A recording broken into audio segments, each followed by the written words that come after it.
नमस्कार फ्रेंड्स, विजय GS academy पर आप लोगों का तहे दिल से स्वागत है। दोस्तों, आज मैं आप लोगों को भारतीय संविधान का महत्वपूर्ण टॉपिक संविधान संशोधन से आज तक जो भी क्वेश्चंस पेपर में पूछे गए हैं वो मैं आप लोगों को इस वीडियो के माध्यम से कराने जा रहा हूं। इसके पहले मैंने आप लोगों के लिए संविधान के टॉपिक वाइज कई वीडियो अपलोड कर दिए हैं। अगर आपने नहीं देखे तो जाके देख सकते हो। फ्रेंड्स, मेरे पास एक कमेंट आया था कि सर उत्तर पहले ना दिखाया करिए, बाद में उत्तर दिखाया करिए। तो मैं आप लोगों से रिक्वेस्ट करता हूं कि आप लोग जब तक मैं प्रश्न पढ़ूं तब तक आप लोग इसका उत्तर बता सकते हो। मेरा पहला क्वेश्चन दिया है कि संविधान के किस भाग और अनुच्छेद में संविधान संशोधन की प्रक्रिया का उल्लेख किया गया है। कौन सा अनुच्छेद है जिसमें मतलब संविधान संशोधन की प्रक्रिया, कौन सा भाग है? भाग है हमारा कौन सा 20, और इसमें क्या है? अनुच्छेद 368। इसमें संविधान संशोधन की प्रक्रिया का उल्लेख है। अगला क्वेश्चन है कि भारतीय संविधान में संविधान संशोधन किस धारा के अनुसार होता है? किस धारा के अनुसार होता है? अनुच्छेद 361 या 68? तो फ्रेंड्स, मेरा उत्तर ऑप्शन नंबर बी होगा। अनुच्छेद 368 के अनुसार संविधान में संशोधन होता है। अगला क्वेश्चन है कि भारतीय संविधान के कौन सी विशेष व्यवस्था दक्षिण अफ्रीका के संविधान से ली गई? कौन सी ली गई है? दक्षिण अफ्रीका से कौन सी व्यवस्था ली गई है? ऑप्शन नंबर सी हमारा राइट होगा। संविधान संशोधन की प्रक्रिया जो है दक्षिण अफ्रीका से ली गई है। और अगला क्वेश्चन है कि भारतीय संविधान संशोधन कितने प्रकार से किया जा सकता है? संविधान संशोधन कितने प्रकार से किया जा सकता है? उत्तर है हमारा ऑप्शन नंबर बी, 3 प्रकार से संविधान संशोधन किया जा सकता है। आप लोग याद रख सकते हो। अगला क्वेश्चन है हमारा कि संविधान संशोधन विधेयक सर्वप्रथम कहाँ प्रस्तुत किया जाता है? कहाँ प्रस्तुत किया जाता है? संसद में प्रस्तुत किया जाता है संविधान संशोधन विधेयक। संसद मतलब चाहे लोकसभा चाहे राज्यसभा। अगला क्वेश्चन है कि संविधान संशोधन की पहली पहल कहाँ की जा सकती है? पहली पहल कहाँ की जा सकती है? ये की जा सकती है संसद के किसी भी सदन में, चाहे लोकसभा हो चाहे राज्यसभा। इसकी पहल दोनों जगह की जा सकती है। अगला क्वेश्चन है कि संविधान के अधिकांश अनुच्छेदों को संशोधित करने के लिए कौन सी प्रक्रिया को अपनाया जा सकता है? कौन सी प्रक्रिया को अपनाया जा सकता है? आप लोग याद रख सकते हो कि इसमें साधारण बहुमत ही प्रयोग में लाया जा सकता है। ज़्यादातर जो होते हैं संविधान संशोधन, उनको साधारण बहुमत के द्वारा ही पारित कराया जा सकता है। अगला है कि संविधान संशोधन के किस अधिकांश अनुच्छेदों के द्वारा संशोधित किया जा सकता है? किसके द्वारा? संसद के द्वारा, राष्ट्रपति के द्वारा, किसके द्वारा? संसद के द्वारा ही संविधान के अधिकांश अनुच्छेदों को संशोधित किया जा सकता है। आप लोग याद रख सकते हो। फ्रेंड्स, मेरे द्वारा कराए जा रहे क्वेश्चन यदि आपको अच्छे लग रहे हैं तो प्लीज़ मेरा सपोर्ट करने के लिए मेरा चैनल सब्सक्राइब करें। वीडियो अच्छा लगे तो लाइक भी करें। अगला क्वेश्चन है कि क्या राज्य विधानमंडल संविधान संशोधन की प्रक्रिया का प्रारंभ कर सकता है? इसमें आप लोग हाँ या नहीं, हाँ लेकिन राष्ट्रपति की अनुमति के द्वारा। लेकिन क्या होता है, राज्य विधानमंडल जो होता है संविधान में संशोधन नहीं कर सकता है। आप लोग याद रखिएगा। अगला क्वेश्चन है कि भारत के संविधान के प्रथम संशोधन किस वर्ष किया गया था? भारतीय संविधान में प्रथम संशोधन कब किया गया था? 1951 में किया गया था। भारत के संविधान में प्रथम संविधान संशोधन कब किया गया था? 1951 में। अगला क्वेश्चन है कि संवैधानिक संशोधन के प्रथम अधिनियम किससे संबंधित था? किससे संबंधित था? ये संबंधित था फ्रेंड्स, राज्यों के कृषि भूमि सुधार से संबंधित था संविधान संशोधन का प्रथम अधिनियम। आप लोग याद रख सकते हो। अगला क्वेश्चन है कि नागालैंड को किस प्रकार संशोधन द्वारा राज्य का दर्जा प्रदान किया गया था? किस संविधान संशोधन द्वारा? 13वें संविधान संशोधन के द्वारा नागालैंड को राज्य का दर्जा दिया गया था। कौन सा? 13वां संविधान संशोधन। और अगला हमारा क्वेश्चन है कि किस संशोधन के द्वारा पंजाब और हरियाणा के राज्यों को पुनर्गठित करके केंद्र शासित प्रदेश बनाया गया था किसके? 18वां जो संविधान संशोधन था, पंजाब और हरियाणा को पुनर्गठित करके क्या किया गया था? राज्य बनाया गया था। आप लोग याद रख सकते हैं, पुनर्गठित करके चंडीगढ़ को केंद्र शासित प्रदेश बनाया गया था। याद रखिएगा, किससे? 18वें संविधान संशोधन के द्वारा। अगला क्वेश्चन है कि सिंधी भाषा को किस संवैधानिक संशोधन के द्वारा शामिल किया गया था? सिंधी भाषा को किस संवैधानिक संशोधन के द्वारा शामिल किया गया था? तो किस संविधान संशोधन द्वारा? 21वें संविधान संशोधन के द्वारा सिंधी भाषा को शामिल किया गया था। आप लोग याद रखते हो।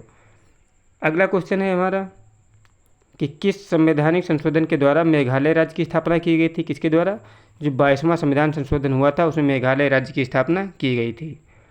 और अगला हमारा क्वेश्चन है कि किस संवैधानिक संशोधन से संसद को मौलिक अधिकारों में संशोधन करने का अधिकार दिया गया था? किसके द्वारा दिया गया था? 24वां संविधान संशोधन के द्वारा संसद को मौलिक अधिकारों में संशोधन करने का अधिकार दिया गया था। 24वें संविधान संशोधन के द्वारा। आप लोग याद रख सकते हो। और हमारा अगला क्वेश्चन है कि प्रथम संवैधानिक संशोधन अधिनियम कब बना था? कब बना था? अभी हमने बताया था कि प्रथम संवैधानिक संशोधन अधिनियम कब बना था? 1951 में बना था। और हमारा अगला क्वेश्चन है कि लोकसभा सीटों की अधिकतम संख्या 545 किस संवैधानिक संशोधन द्वारा निर्धारित की गई थी? किसके द्वारा? जो 31वां संविधान संशोधन था उसके द्वारा लोकसभा की अधिकतम संख्या 545 निर्धारित की गई थी। किसके द्वारा? 31वें संविधान संशोधन के द्वारा। अगला क्वेश्चन है कि किस संवैधानिक संशोधन के द्वारा सिक्किम को भारतीय संघ के सह राज्य का दर्जा प्रदान किया गया था? किसके द्वारा दिया गया था फ्रेंड्स? आप लोग देख सकते हो कि अनुच्छेद 32 के द्वारा। ये विकल्प में नहीं दिया था। किसके द्वारा? अनुच्छेद 32 के द्वारा जो है सिक्किम को भारतीय संघ के सह राज्य का दर्जा दिया गया था। आप लोग कह सकते हो। अगला क्वेश्चन है कि किस संवैधानिक संशोधन द्वारा सिक्किम को पूरी तरह से राज्य का दर्जा दिया गया था? किसके द्वारा? जो 36वां संविधान संशोधन हुआ था उसमें सिक्किम को पूरी तरह से राज्य का दर्जा दिया गया था। और उसके पहले जो 32वां हुआ था उसमें क्या दिया गया था? सह राज्य का दर्जा दिया गया था। आप लोग याद रख सकते हो। और हमारा अगला क्वेश्चन है कि किस संविधान संशोधन अधिनियम के द्वारा राज्य लोक सेवा आयोग के अध्यक्ष एवं सदस्यों की सेवानिवृत्ति की आयु 60 से बढ़ाकर 62 कर दी गई थी? किसके द्वारा की गई थी? संघ लोक सेवा आयोग के अध्यक्ष एवं सदस्यों की सेवानिवृत्ति की आयु 60 से बढ़ाकर 62 कर दी गई थी। किसके द्वारा किया गया था फ्रेंड्स? ये किया गया था 41वें संविधान संशोधन के द्वारा ऐसा किया गया था। और अगला हमारा क्वेश्चन दिया है कि निम्नलिखित में से कौन सा संविधान संशोधन मिनी संविधान माना जाता है? कौन सा? जो 42वां संविधान है फ्रेंड्स, जो 1976 में होता है, इसे मिनी संविधान भी माना जाता है फ्रेंड्स। कौन सा? 42वें संविधान को मिनी संविधान भी कहा गया है। अगला क्वेश्चन है कि किस संविधान संशोधन द्वारा भारतीय संघ की प्रस्तावना में समाजवादी तथा धर्मनिरपेक्ष शब्द जोड़े गए थे? किसके द्वारा? 42वें संविधान संशोधन के द्वारा भारतीय संविधान की प्रस्तावना में समाजवादी तथा धर्मनिरपेक्ष शब्द जोड़े गए थे 42वें संविधान संशोधन के द्वारा। बहुत ही महत्वपूर्ण क्वेश्चन है। क्वेश्चन कई बार रिपीट हुआ है। अगला क्वेश्चन है कि शिक्षा को किस संविधान संशोधन के द्वारा राज्य सूची से समवर्ती सूची में जोड़ा गया था? किसके द्वारा? 42वें संविधान संशोधन के द्वारा शिक्षा को राज्य सूची से समवर्ती सूची में शामिल किया गया था 42वें संविधान संशोधन द्वारा। ये भी क्वेश्चन बहुत बार एग्जाम में रिपीट हुआ है। अगला क्वेश्चन है कि भारतीय संविधान में किस संशोधन द्वारा नागरिकों को मौलिक कर्तव्य को सम्मिलित किया गया था?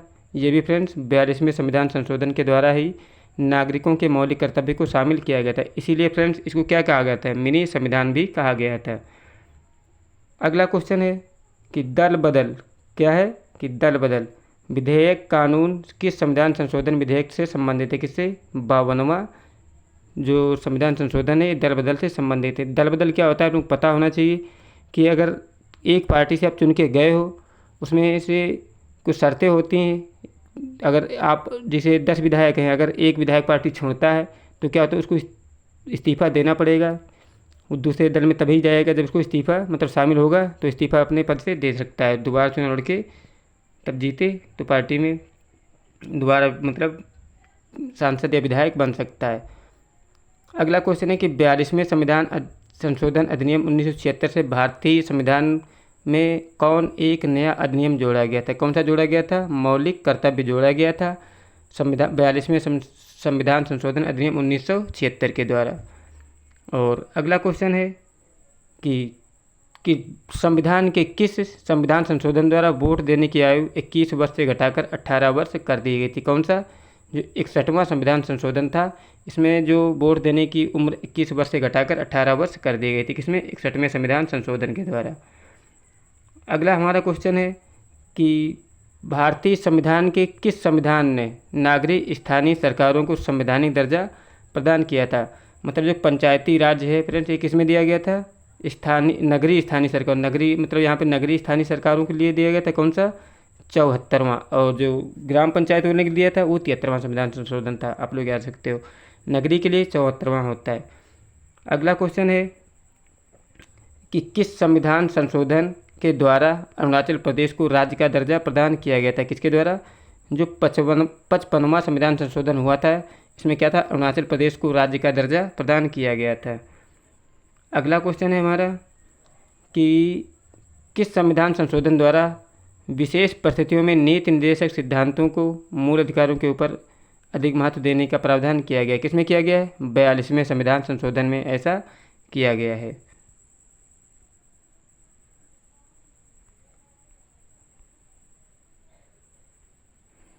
और क्वेश्चन नंबर 32 हमारा दिया है कि निम्नलिखित में से किस समिति की रिपोर्ट के आधार पर 42वें संविधान संशोधन अधिनियम 1976 तैयार किया गया था? तो सबको पता होगा कि सरदार स्वर्ण सिंह समिति के आधार पर 42वें संविधान संशोधन अधिनियम तैयार किया गया था। और अगला हमारा क्वेश्चन दिया है कि किस संवैधानिक संशोधन अधिनियम ने राज्य के नीति निर्देशक तत्वों को मौलिक अधिकारों की अपेक्षा अधिक प्रभावशाली बनाया था? कौन सा था? 42वां संविधान संशोधन जो है नीति निर्देशक तत्वों को मौलिक अधिकारों की अपेक्षा अधिक प्रभावशाली बनाया गया था 42वें संविधान संशोधन के द्वारा। और अगला क्वेश्चन है कि वन को राज्य सूची से समवर्ती सूची में किस संविधान संशोधन के द्वारा क्या गया था? निहित किया गया था। ये भी फ्रेंड 42वें संविधान संशोधन के द्वारा वन को राज्य सूची से समवर्ती सूची में शामिल किया गया था। अगर पूछा जाए जो वन है ये किस सूची में आता है? संघ सूची, राज्य सूची या समवर्ती सूची में? तो क्या है? पहले वन फ्रेंड्स राज्य सूची में था, लेकिन इसको क्या कर दिया गया 42वें संविधान संशोधन के द्वारा? समवर्ती सूची में शामिल करा दिया गया था। और हमारा अगला क्वेश्चन है कि किस संविधान संशोधन अधिनियम द्वारा स्वतंत्रता के मौलिक अधिकारों की संख्या 7 से घटाकर 6 कर दी गई थी? किस संविधान संशोधन के द्वारा कर दिया गया था? 44वें संविधान संशोधन के द्वारा मौलिक अधिकारों की संख्या 7 से घटाकर 6 कर दी गई थी। अगला क्वेश्चन है हमारा कि किस संविधान संशोधन द्वारा अधिनियम संपत्ति के अधिकार को मूल अधिकार श्रेणी से निकाल दिया गया था? किसके द्वारा? जो 44वां संविधान संशोधन था, इसमें संपत्ति के अधिकार को मूल अधिकार से निकाल दिया गया था। आप लोग याद रखते हो। अगला क्वेश्चन है हमारा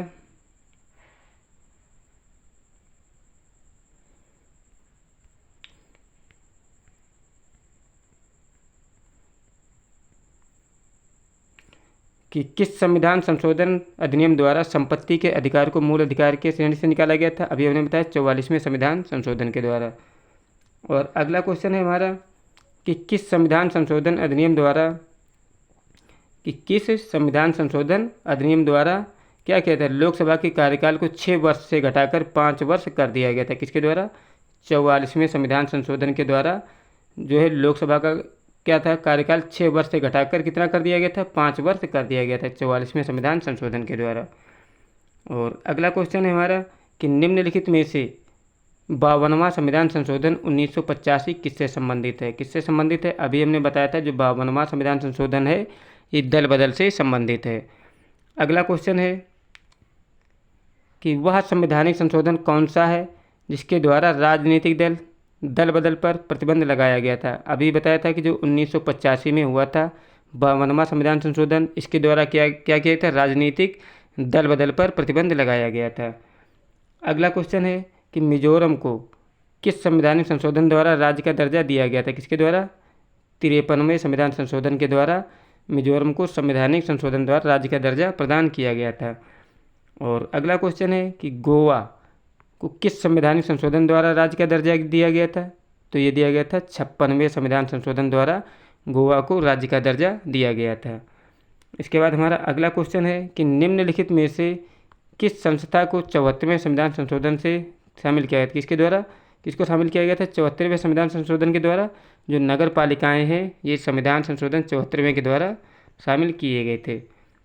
और अगला क्वेश्चन है कि निम्नलिखित में से कौन संविधान संशोधन केंद्र शासित प्रदेश दिल्ली को राष्ट्रीय राजधानी क्षेत्र में परिवर्तित करता है? कौन सा है?